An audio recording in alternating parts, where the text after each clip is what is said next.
All right, Chiefs reporter BJ Kissel here with one of the standout defensive players for the Chiefs and Frank Clark. Frank, you and I have spoke several times over the last couple of months in the process of you getting acclimated to this defense. I see you guys out there having some fun, letting the offense know a little bit, just kind of getting after it. Just the process of building an identity on defense, just how do you feel like that's going right now? It's going well. Like I said earlier, it's still early. OTAs, you can only tell so much when you don't got pads on, And we got training camp coming up soon, so we got about next month and a half to rest our bodies, get back, in top shape. One thing that stood out to me over the last 5 years of coming to practice, something I've seen Steve Spagnuolo do with you guys that I haven't seen before, is working one-on-one with you in the middle of practice, just getting some work done. Just what's it been like working and getting to know this defense and working with Spagnuolo? It's pretty dope. Not too many defensive coordinators, are hands-on.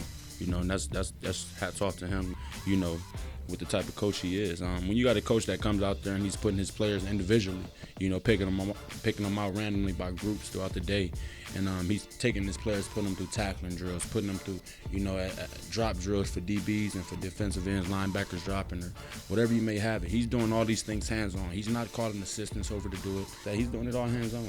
It's all respect to him and the type of coach he is. He's an older guy, so you don't got to be out there doing it. And, it's just hats off to him being able to do that for us. I know the media will always use numbers like sacks to determine how successful a defensive end in their pass rusher. Not that you don't want to bring down a quarterback, not that it's part of the deal, but you can affect the game in so many different ways. So with that context given in this question, just what kind of expectations or goals do you have for yourself and what kind of impact you can make for this defense and for this team?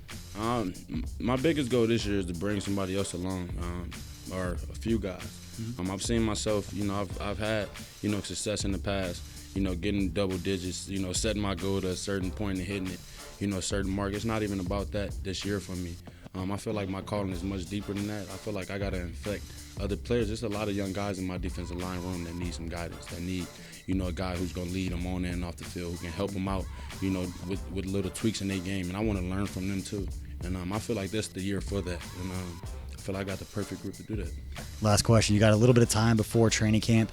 That 3.5 weeks that you guys are going to spend up in St. Joe, your first time going up there, just what's your goal and expectations for what you guys need to accomplish during that time before you get the season going? You got to become one. You got to become a unit.